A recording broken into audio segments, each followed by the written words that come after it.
Assalamualaikum warahmatullahi wabarakatuh. Selamat malam. Pada kesempatan ini saya akan membahas mengenai kosmologi, suatu rumusan metafisik yang berbicara mengenai alam, asal-usulnya, dan juga hakikatnya. Kosmos itu berarti alam, bisa dikatakan sebagai sesuatu yang teratur gitu kan. Kosmos dan lawan dari kosmos itu adalah chaos. Chaos itu tidak beraturan, kacau gitu kan. Nah, metafisika ini suatu pengetahuan mengenai realitas yang melampaui fisika, sehingga membayangkan sesuatu realitas yang bersifat metafisika adalah dengan suatu penalaran. Dan dijelaskan oleh Aristoteles, untuk mencapai suatu pengetahuan metafisika membutuhkan suatu abstraksi, memikirkan tentang sesuatu realitas, kemudian mengangkat pemikiran tersebut sampai kepada pemahaman mengenai esensinya yang dalam gitu kan. Jadi pembahasan kosmologi ini sangat penting sekali karena manusia itu hidup di dalam suatu lingkungan, di dalam suatu struktur, di dalam suatu dunia kehidupan. Maka barang siapa yang merusak lingkungannya, maka itu sebenarnya telah merusak dirinya sendiri gitu. Misalnya Ikhwanus Shafa, perkumpulan orang suci yang mempelajari mistik dan filsafat, menjelaskan bahwa alam semesta ini adalah alam kabir, alam yang makrokosmos, dan alam manusia ini, diri manusia itu adalah alam sogir atau mikrokosmos. Lalu apakah antara manusia dengan alam itu memiliki relasi persamaan atau identitas atau tasawi? Yang pasti secara penjelasan primordial bahwa manusia berasal dari tanah, berasal dari saripati tanah, kemudian dibentuk. Maka manusia ini adalah bagian dari alam. Manusia adalah suatu proses evolusi dari alam yang ditiupkan ruh oleh Tuhan gitu kan. Sehingga selalu ada hubungan antara manusia dengan alam ini. Kita membayangkan bahwa alam di luar diri kita, seperti atmosfer, pegunungan, sungai, batu, itu tidak punya jiwa. Aristoteles menjelaskan bahwa setiap entitas di dunia ini memiliki jiwa, memiliki kesadaran yang rendah, dan segala yang ada ini memiliki jiwa karena bisa bergerak. Setiap yang bergerak itu menandai dia punya jiwa. Nah, problem manusia dengan alam ini sangat penting sekali untuk diselesaikan, karena terjadinya proses kehancuran lingkungan, penyebaran zat kimia, pencemaran udara, bahkan meledaknya reaktor nuklir. Itu adalah suatu aktivitas yang mempercepat kehancuran lingkungan, dan tentu saja itu menghancurkan juga manusia. bagaimana terjadinya bocornya reaktor nuklir Chernobyl, dan itu menewaskan ribuan orang di Ukraina.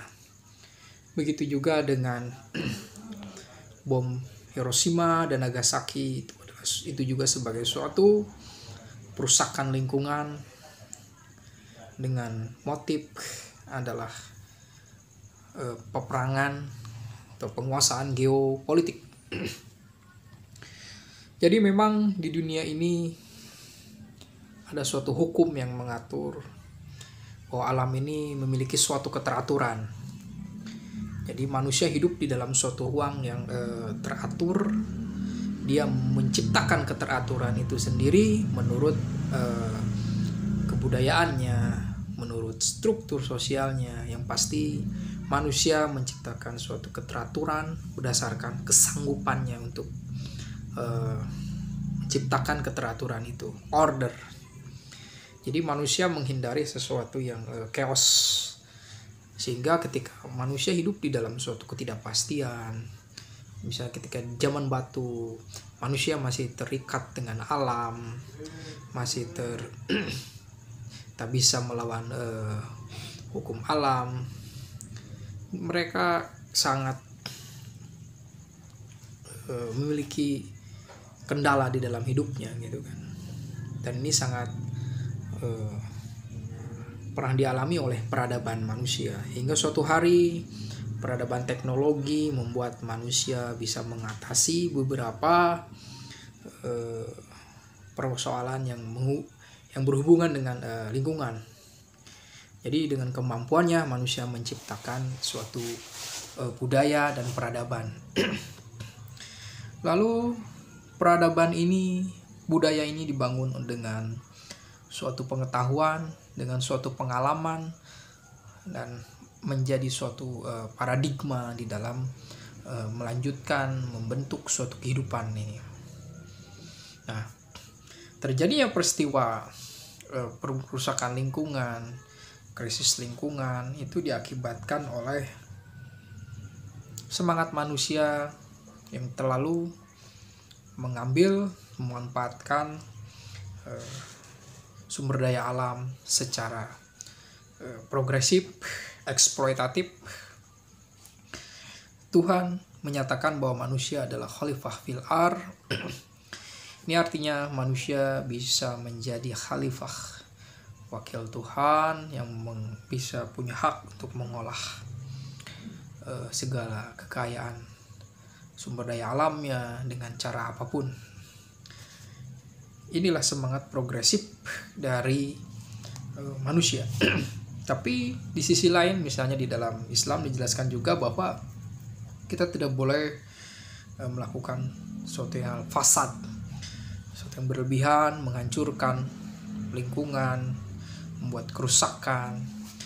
Nah, manusia diberi suatu pikiran untuk mengeksploitasi alam, tapi pada sisi yang lain untuk menghindari hal yang fasad.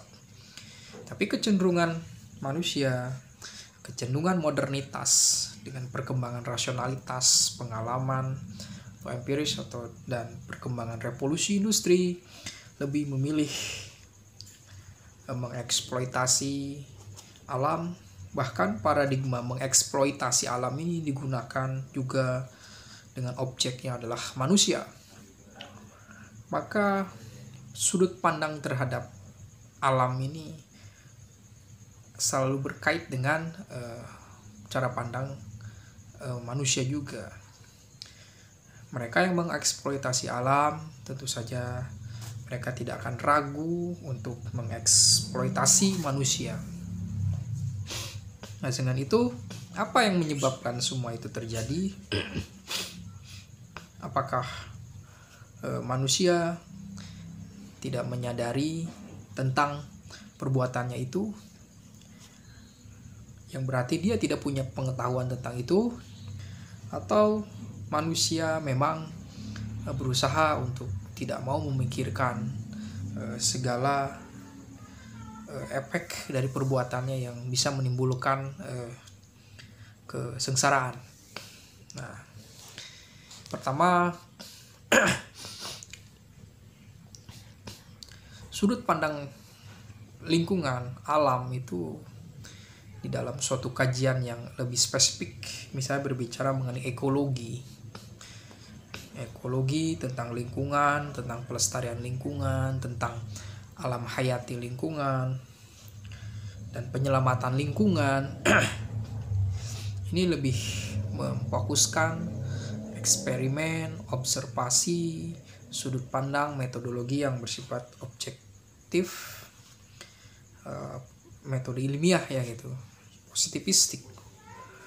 Pada satu sisi manusia juga bukan hanya terdiri dari dimensi material atau fisik saja. Maka jika penelitian mengenai alam ini baik dihasilkannya suatu produk pengetahuan mengenai manfaat dari alam itu, juga diketahui dampak kerusakannya itu, manusia akan mungkin memilih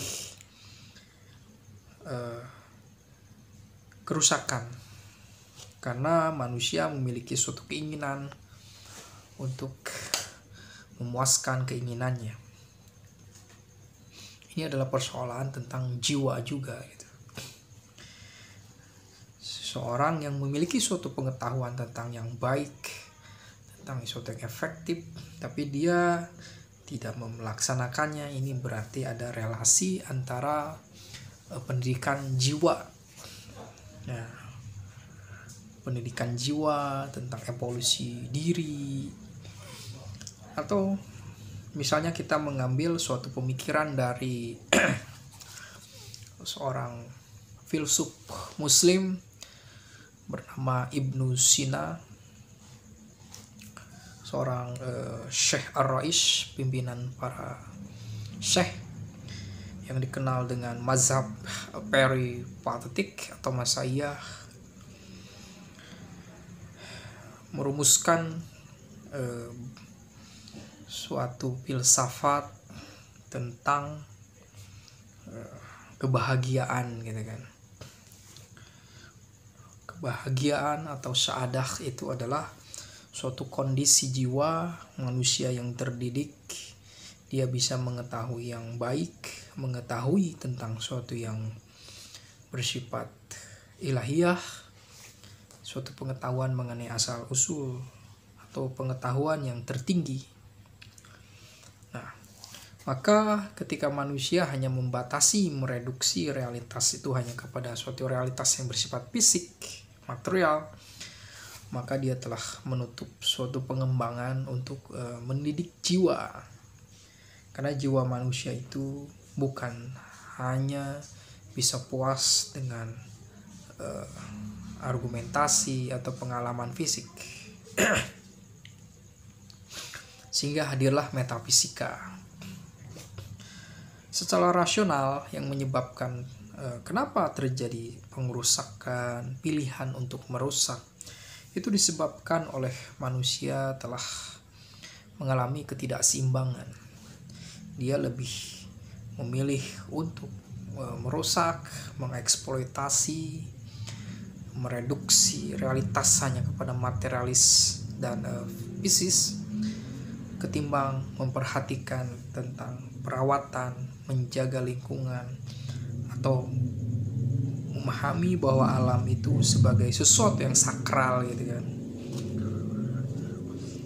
Itulah sebabnya mengapa manusia mengalami suatu ketimpangan di dalam berpikir, bertindak, di dalam menyikapi relasi dirinya dengan alam. Maka selain manusia tidak mengalami ketidakseimbangan, dia juga telah tercerabut jauh dari dimensi ontologis metafisis. Nah, inilah sebabnya manusia tidak bisa melihat esensi dari suatu yang sakral dari setiap penciptaan. Sehingga memang dimensi ruhaniyah ini menjadi sesuatu yang mungkin perlu untuk dipahami juga. bahwa setiap entitas yang di alam ini memiliki jiwa.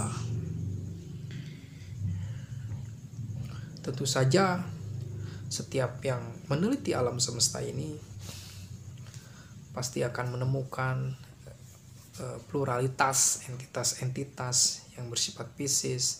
Semuanya adalah bersifat material. Lalu mereka dipaksa untuk melakukan abstraksi, untuk mencari alasan gitu kan. Apakah tepat untuk melakukan suatu eksploitasi, sedangkan pemuasan kebutuhan itu sesuatu yang sangat penting. Nah, reduksi pemuasan kebutuhan kepada sesuatu yang fisik adalah penyebab terjadinya krisis eksistensi, krisis spiritualitas, karena menyebabkan ketidakseimbangan. Dia akan memilih yang dianggap bisa memuaskan kepentingannya, dan bahkan siap untuk melakukan suatu perbuatan mengeksploitasi manusia, penjajahan, kolonialisme. Itu adalah cara untuk penguasaan geopolitik, penguasaan psikologis, hegemoni. Nah, ketika suatu bangsa teracuni oleh sudut pandang mereduksi kepuasan hanya pada dimensi material saja, maka perluasan kepada suatu dimensi ontologis itu menjadi sesuatu yang dianggap spekulatif, sesuatu yang tidak ilmiah, bahkan itu sesuatu yang tidak ada. Untuk mengarah kepada apakah benar bahwa sebab terjadinya suatu pilihan untuk merusak itu karena persoalan paradigma, ini menjadi sesuatu yang sangat perlu dibicarakan lebih lanjut. Karena ketika seseorang menganggap bahwa dirinya itu bermakna dan di luar dirinya juga bermakna, maka akan melahirkan sesuatu yang bersifat transformatif gitu ya, yang berelasi untuk saling menguatkan gitu kan, tanpa harus menegasi. Nah, disinilah pemikiran mengenai kosmologi sebagai suatu pemikiran metafisik untuk menyusun, untuk memahami, mempelajari bahwa faktor memahami keseimbangan untuk menggunakan alam dan berusaha untuk melestarikannya sangat penting. Karena hukum alam ini sebagai terjadi secara niscaya gitu kan. Kerusakan itu sebagai sesuatu yang niscaya. Adanya hukum kaun wal fasad, apa istilahnya itu, generation and corruption. Tetapi dengan sikap manusia, dengan tindakan, dengan kebijakan manusia yang merusak lingkungan, mengeksploitasi, yang merekayasa, yang memanipulasi lingkungan, itu adalah suatu proses yang mempercepat kehancuran. Nah, di sini suatu sikap untuk kembali kepada keseimbangan antara mengeksploitasi dan merawat, juga mengembalikan kesadaran kita mengenai alam ini sebagai sesuatu yang bagian diri kita. Kita mendekatinya secara ontologis juga. Ontologis dalam artian alam adalah kita dan kita juga adalah bagian dari alam. Apalagi kita berusaha untuk menggali dimensi batin spiritual dari alam itu. Sebagaimana Spinoza menyatakan bahwa alam adalah Tuhan, Tuhan itu adalah alam. Kita ini adalah makhluk ini adalah modus eksistensi Tuhan. Hanya ada satu substansi. Maka dari itu persoalan kosmologi modern ini adalah tidak harus selalu untuk mencari pembenaran mengenai sesuatu yang fisik dan menganggap suatu renungan filosofis atau spiritualitas sebagai sesuatu yang pseudoscience. Ini sebagai suatu, karena pengetahuan itu berisi berbagai suatu rumusan pengetahuan yang bersifat probabilitas. Maka dimensi spiritual ini bukan hanya di dunia Islam. Misalnya oleh Said Hussein Nasr, katanya krisis modernitas itu diakibatkan oleh manusia jauh dari lingkaran eksistensinya. Begitu juga apa yang dilakukan oleh seorang fisikawan asal Austria bernama Fritjof Capra. Dia menulis tentang titik balik peradaban yang isinya berusaha untuk membangun paradigma untuk melawan reduksi pemikiran yang bersifat subjektif, sofistik, dan mekanistik, dan berusaha untuk menggali spiritualitas dari agama-agama lokal, maksudnya dari spiritual, untuk memiliki sudut pandang mengenai alam. Sudut pandang spiritualitas itu bisa mengungkapkan tentang ekspresi gambaran mengenai alam gitu. Bahkan bisa memperluaskan paradigma atau pemikiran manusia mengenai alam ketimbang manusia memikirkannya sendiri gitu. Telah ada kearifan lokal, pemikiran orang-orang yang spiritualis tentang sudut pandang mengenai alam ini. Dari sisi rasionalitas, maka kerusakan alam ini diakibatkan oleh suatu reduksi memandang bahwa realitas ini sebagai sesuatu yang bersifat material, itu aja. Jadi relasinya seperti apa antara manusia dengan alam ini? Ya, manusia bagian dari alam, tapi secara individuasi, entitas di alam ini memiliki suatu keunikan. Dia adalah sesuatu yang eksisten. Dia berdiri di sana sendiri, tidak ada yang setara dengan dia. Seperti saya, inilah saya. Tidak ada yang setara dengan saya. Saya ini adalah saya, dan begitu juga entitas alam semesta ini. Tapi dia saling relasi gitu kan. Manusia berelasi dengan lingkungannya. Ketika lingkungannya dirusak, maka perlahan-lahan dunia manusia juga akan rusak.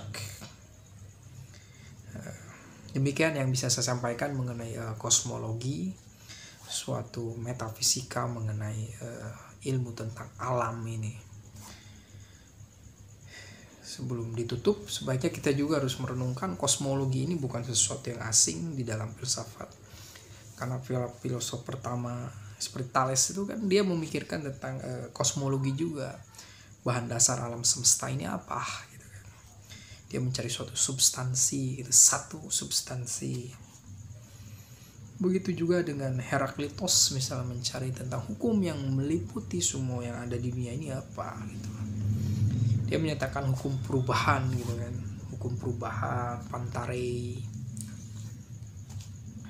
Dan pemikiran kosmologis ini akan selalu ada, bisa dikembangkan oleh alam. Misalnya ada Newton dengan teori termodinamikanya, terus teori gravitasinya.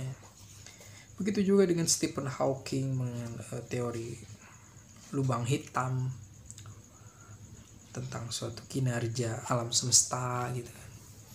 Ini menjadi sesuatu yang sangat menarik juga, perkembangan sains. Tapi faktor tentang yang menyebabkan kerusakan alam ini tentu saja ini bagian dari betapa kompleksnya kehidupan dunia manusia. Manusia menciptakan suatu peradaban, tapi dia juga menciptakan suatu sampah-sampah peradaban. Manusia menciptakan demokrasi, juga menciptakan sampah-sampah demokrasi. Ada satu sisi yang bisa dilihat dari berbagai sisi yang lain. Dan manusia membutuhkan suatu waktu untuk berjarak dengan lingkungannya. Untuk apa? Untuk memahami posisinya. Dan dia menganggap bahwa